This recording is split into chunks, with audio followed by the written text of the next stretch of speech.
ល្អនឹងអូនជាងនេះបានទេបើសិនមានមេនៅស្រឡាញ់អូនយល់ព្រមចាក់ចេញមិនដេញដោលបើសិនបងអស់ចិត្ត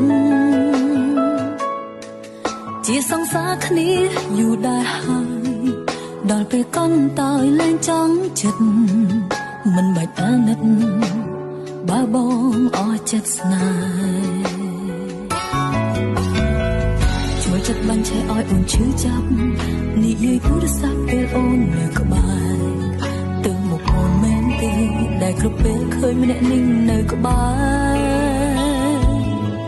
បើធុញអូនខ្លាំងក៏មិនបាច់ទ្រាំប្រាប់អូនត្រង់ក៏មិនខឹងដែរជួយចាប់ជាងគេពេលសួរបងមិនវាចា